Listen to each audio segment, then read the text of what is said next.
খাউঙ্গা না খানে দুঙ্গা। দেশের ক্ষমতার ব্যাটন হাতে নেওয়ার পরই প্রধানমন্ত্রী নরেন্দ্র মোদীর সেই ঐতিহাসিক বিবৃতি একসময় বিজেপির ট্যাগলাইন হয়ে উঠেছিল। তবে দলেরই কোনো হেভিওয়েট নেতা নেত্রীর সৌজন্যে সেই ট্যাগলাইন আজ ধুলোয় গড়াগড়ি খাচ্ছে। পশ্চিম বর্ধমানের এক বিজেপি বিধায়কের সম্পত্তি মাত্র 3 বছরেই বেড়েছে প্রায় 40 গুণ। 2021 সালে তিনি যখন বিধায়ক পদের জন্য মনোনয়ন জমা দিয়েছিলেন তখন তার সামগ্রিক সম্পত্তির পরিমাণ ছিল সাকুল্যে 5 লাখ টাকার কিছু কম। 2024 সালে সেই সম্পত্তির পরিমাণ 8 কোটি টাকারও বেশি হয়ে গেছে কোনো এক জাদু বলে। 2021 সালের 5 এপ্রিল তার মনোনয়ন পত্রের সঙ্গে যুক্ত একটি হলফনামায় 2019-20 অর্থবর্ষে তার মোট আয়ের পরিমাণ দেখানো হয়েছে 4,75,630 টাকা। তার আগের বছর অর্থাৎ 2018-19 অর্থবর্ষে তার মোট আয়ের পরিমাণ দেখানো হয়েছে 4,67,687 টাকা। তার আগের 2 বছরের পরিমাণ আরো অনেক কম। সেই হলফনামায় জানানো হয় তার স্ত্রী, ছেলে এবং মেয়ের রোজগার শূন্য, অর্থাৎ সংসারে তিনি একমাত্র উপার্জনশীল ব্যক্তি। নির্বাচনে জয়লাভ করার পর 2023 সালে কাঁকসা থানার আমলাজোড়া মৌজায় একটি ফ্ল্যাট বাড়ি কেনা হয়েছে তার মেয়ের নামে।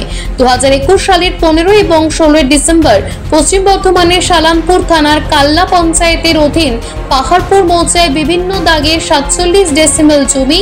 2021 সালের 22 থেকে 30 নভেম্বরের মধ্যে বারাবণীর জাম গ্রামে 34 ডেসিমেল জমি।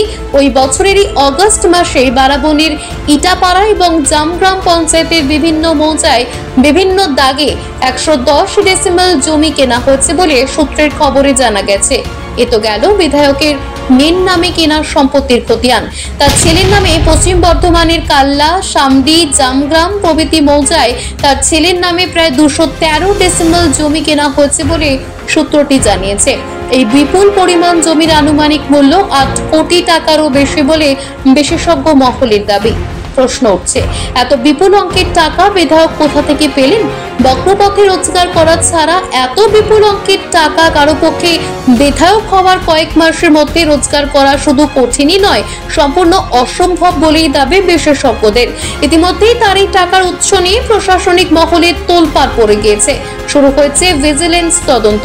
যদিও তারই দুর্নীতির বিষয়ে বিজেপির কেউই মুখ খুলতে চাননি। বিষয়টি নিয়ে তৃণমূলের অন্যতম রাজ্য সম্পাদক বি শিবদাসন দাসু বলেন, আমরা প্রথম থেকেই বলে আসছি, শুভেন্দু অধিকারীর মতো আপাতমস্তক দুর্নীতিবাজ একটা মানুষ যাদের নেতা, তাদের কেউ সৎ হতেই পারেন না। বিধায়কের সম্পত্তির উৎস নিয়ে পূর্ণাঙ্গ তদন্তের দাবি তুলবে তৃণমূল, এমনটাই জানান শিবদাসন বাবু। শুভেন্দু অধিকারী ছিল দুর্নীতির master. Suvendu Adhikari transport minister থাকতে পশ্চিমবঙ্গ গভর্নমেন্টে কত করাপশন করেছে এই ছেড়ে বিভিন্ন ডিপার্টমেন্টে। হালদিয়া ডেভেলপমেন্ট কর্পোরেশনের চেয়ারম্যান ছিল। হালদিয়াতে একটু পাত্তা আগার হিলবে তো শুভেন্দু অধিকারী পারমিশন দরকার ছিল।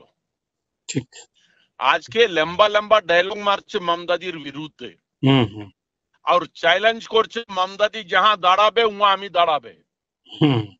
দাঁড়াবো। এইরকম চ্যালেঞ্জ 2 দিন পহলে করেছিল।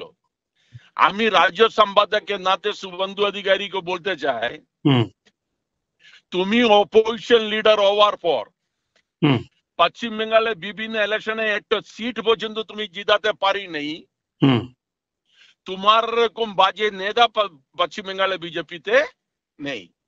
তোমাকে মানুষ চাইছে না, মানুষ দেখতে চাইছে না বলে তোমার লিডারশিপে যত পশ্চিম বেঙ্গলে ইলেকশন হয়েছে, ইলেকশন विधानसभा, ग्राम पंचायत और विभिन्न जो इलेक्शन, एक तो इलेक्शने तुम्हार कैंडिडेट को तुम्हें जिताते पारी नहीं। और आज के तुम्हें लंबा लंबा डायलॉग मारছো, करप्शने विरुद्धে বলছো, তুমি নিজে করপশনে মাস্টার আছে।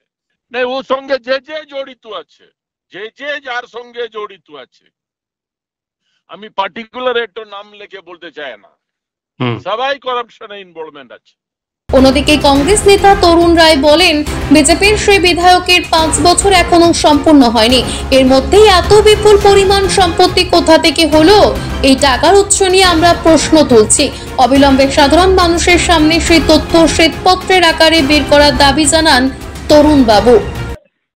যে রাজ্যে আমরা বাস করছি সে রাজ্যে যদি আমি যদিও বিরোধী তকমা আমার আছে, আমি যদি বলতে যাই এই রাজ্যে তো কিছুই সম্ভব হচ্ছে না। প্রশাসন বলে নেই। আজকে যে বিধায়কের কথা বললেন তার একটা হলফনামা দিতে হয় ইলেকশনের সময়। তার জমি জমা থেকে স্থাবর অস্থাবর কত টাকার সম্পত্তি নিয়ে তিনি দাঁড়ালেন। তাহলে 5 বছর হলো না এখনো পর্যন্ত, কি এমন জাদু বলে তার সম্পত্তি এই পর্যায়ে আকাশচুম্বী দেখা যাচ্ছে। এক হচ্ছে যে বিজেপির যিনি প্রধানমন্ত্রী হয়েছেন তিনি বলছেন না খাউঙ্গা না খানে নেই দেউঙ্গা, এই তো তার স্লোগান। তাহলে তার বিধায়ক 5 বছর কমপ্লিট না হওয়াতে আজকে এই পরিমাণ সম্পত্তি কোথা থেকে এলো? এক হচ্ছে বিরোধী পক্ষ হিসেবে আমি চাইছি তিনি পরিষ্কার হন, পরিষ্কারভাবে জানান কিভাবে হয়েছে, তিনি কি ট্যাক্স দেন, কিভাবে কোথা থেকে আর্ন করেছেন, এটা পরিষ্কার করতে হবে। দুর্গাপুর থেকে নিজস্ব প্রতিনিধির রিপোর্ট, সংবাদ 9।